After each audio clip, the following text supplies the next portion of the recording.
안녕하세요. 크라이플 처치 조은 목사입니다.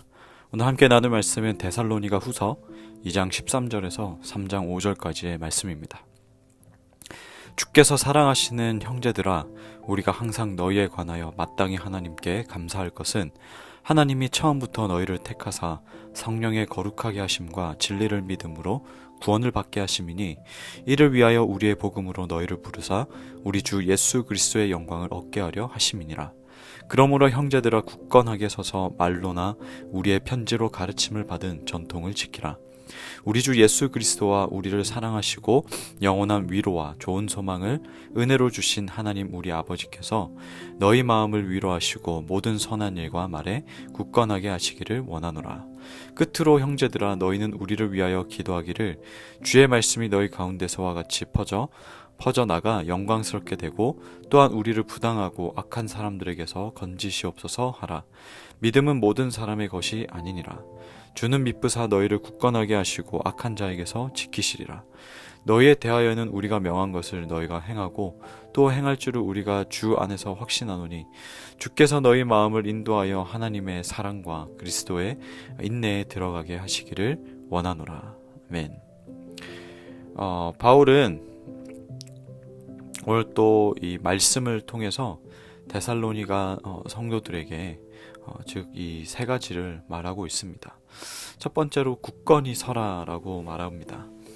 이 데살로니가 성도들이 외부 세력들에게 박해를 받고 또 거짓 가르침에 대한 또 유혹을 받고 또 여러 가지 여러 모양의 어려움을 겪게 될 것이란 것을 알고 있었습니다.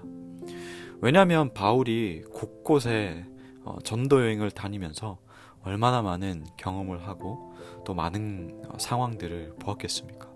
또 직접 그러한 일들을 많이 겪기도 했고요. 그렇기 때문에 데살로니가 성도들에게 굳게 서서 가르침 받은 그 진리를 지키라고 말을 합니다. 오늘 말씀 15절에 보면, 그러므로 형제들아 굳건하게 서서 말로나 우리의 편지로 가르침을 받은 전통을 지키라, 이렇게 말하는데요. 여기서 굳건하게 서서 전통을 지키라라는 이 권면은 첫 번째로 굳건하게 서서 하나님의 진리를 알고 또 그 진리에 헌신하라는 의미입니다. 여기서 진리에 헌신한다라는 것은 가장 핵심적인 것은 이겁니다. 진리를 안다라는 것은 예수 그리스도를 알게 된 것이고, 또 진리를 믿는다라는 것은 예수 그리스도를 믿는다는 것인데, 이 진리를 알도록 택하고 또 부르신 분은 바로 하나님이시고, 또 우리가 이 땅에서 그 진리를 따라서 예수 그리스도를 닮는 삶으로 즉 거룩하게 되도록 만들어 가시는 분도 바로 하나님이십니다. 그래서 진리를 알고 그 진리에 헌신하라는 말은 가장 근본적으로 하나님께서 이 땅 가운데서 우리를 부르셨는데, 그 부르심에 합당하게 살아가는 모습이 바로 진리에 헌신한다라는 개념입니다. 이 개념을 알고 내가 교회 공동체에서 사역적으로 섬기는 것과, 이 개념을 없이 내가 교회 공동체에서 그저 열심히 섬기는 것은 아주 대단한 차이가 있습니다.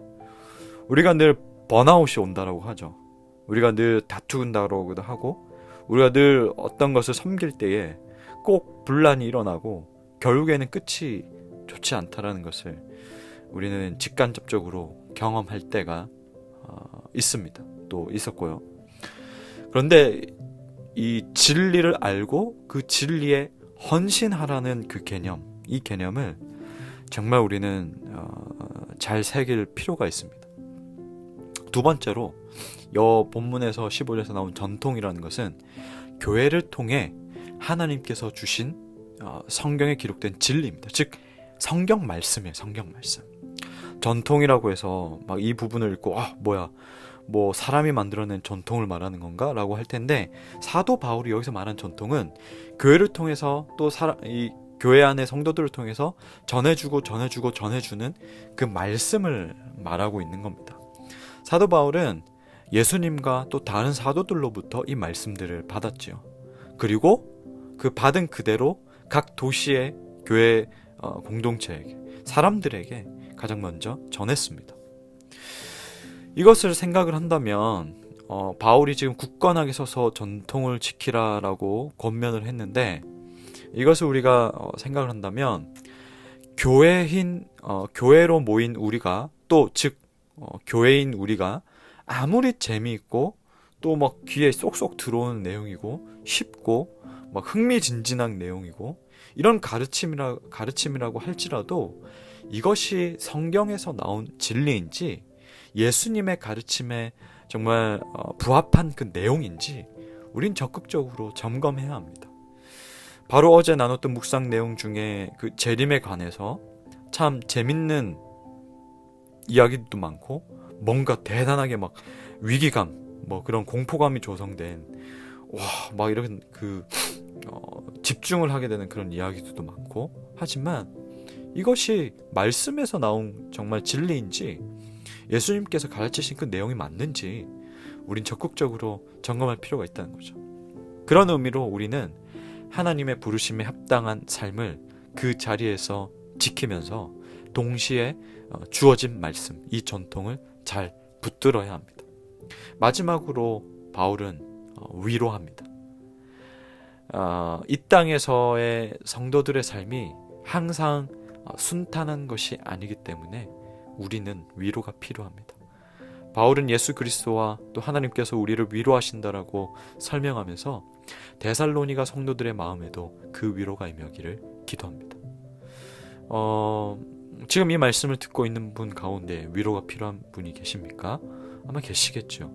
하나님의 위로가 가득하기를 정말 간절히 소망합니다. 오늘날 우리 그리스도인으로 살아가면서 마음 가운데에 정말 때로 다양한 감정들이 들 때가 있습니다. 비록 두 발로 들 때가 있는데, 그렇지만 이 두 발로 우리가 이 땅을 딛고 살아가면서 정말 다양한 이 마음들이 들지만, 그렇지만 동시에 하늘의 위로를 맛보면서 사는 것이 바로 성도로서 사는 기쁨이 아닐까요? 누군가는 그 마음의 위로를 받기 위해서 다양한 시도를 하고 또 뭐 어떤 다양한 모임을 가지고 또 다양한 사람들을 만나고 다양한 체험들을 하고 뭔가 익사이팅한 그 일들을 하면서 하고 그렇게 합니다. 물론 저도 스트레스를 풀 때 운동도 하고 뭐 걷기도 하고 조깅도 하고 맛있는 음식도 먹고 뭐 그렇게 합니다. 그렇지만 근본적으로 우리 마음 가운데 위로를 해주는 것은 바로 이 하늘로부터 하나님께서 주시는 이 위로를 맛보는 것이 아닐까요? 그렇기 때문에 우리가 예배 가운데 나아왔을 때 우리가 물론 예배는 하나님께 영광을 드리고 하나님께 드리는, 하나님께 연락되는 예배지만 그 하나님께 연락되는 예배 가운데에 하나님과 우리가 교통하면서 오는 그 정말 충만한 하나님의 임재로 우리가 이 마음이 확 풀릴 때가 있잖아요. 네. 그게 우리가 그리스도인으로서 이 땅에서 사는 정말 진정한 기쁨이 아닐까, 저는 그렇게 생각합니다.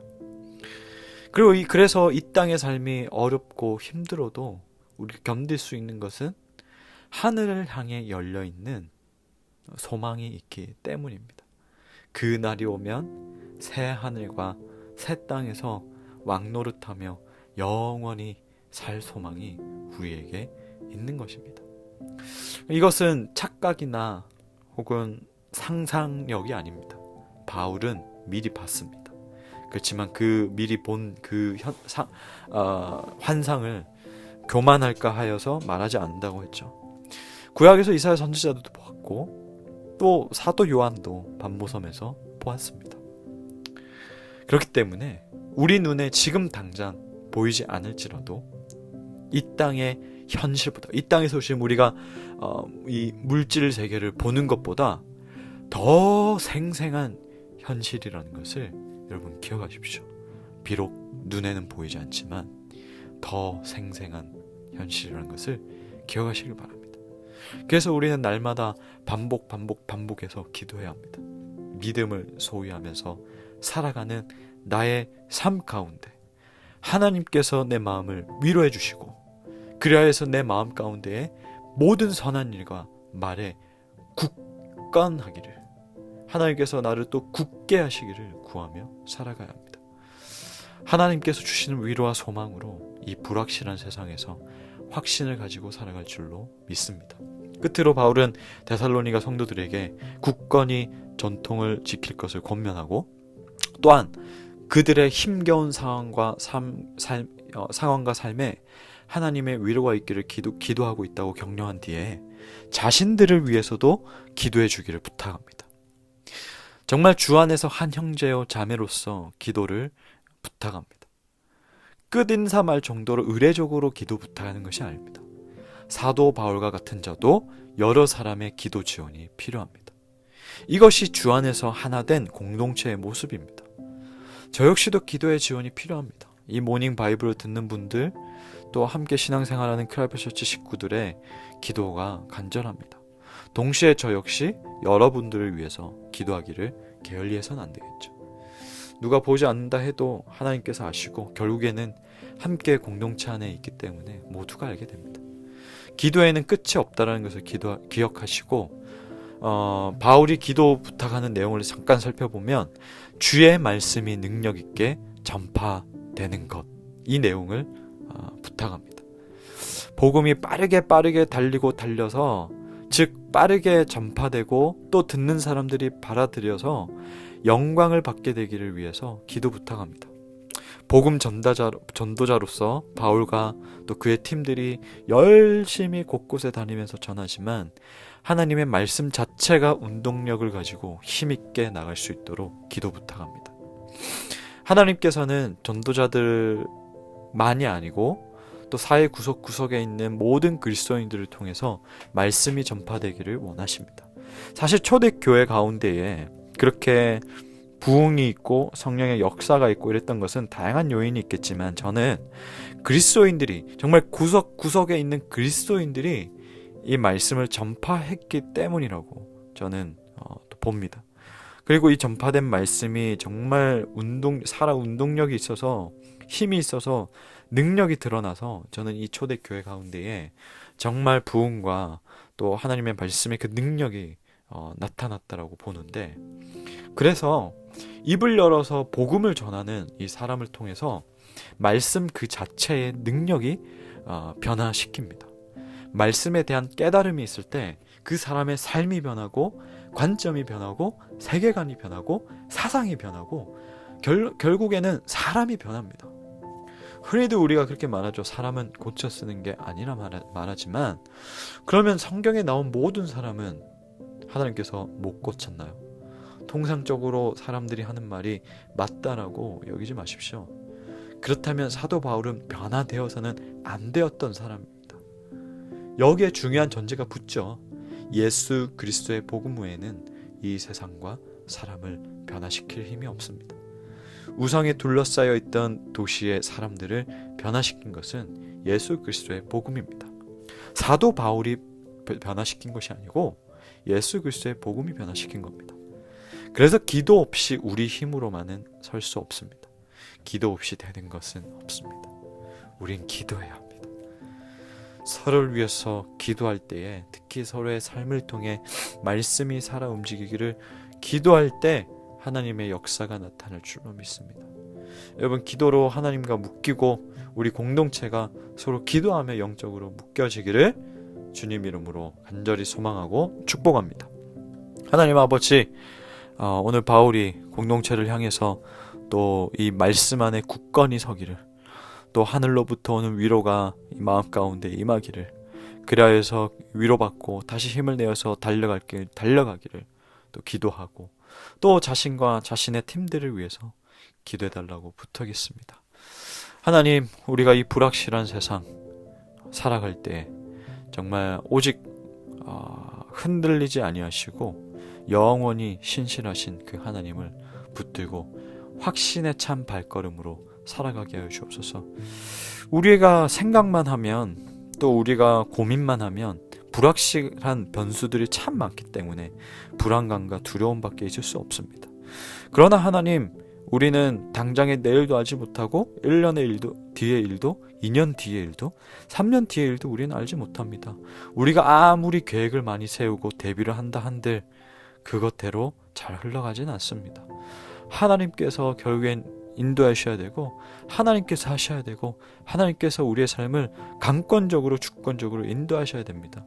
그래야 당장 내일의 삶이 우리는 안전하고, 그래야 내일, 한 달 뒤, 두 달 뒤, 1년 뒤, 뭐 몇 년 뒤의 삶이, 뭐 10년 뒤라 할지라도, 뭐 나중에 내가 늙는다 할지라도 하나님께서 함께 하신다면 아무 두려움 없이 갈 수가 있습니다.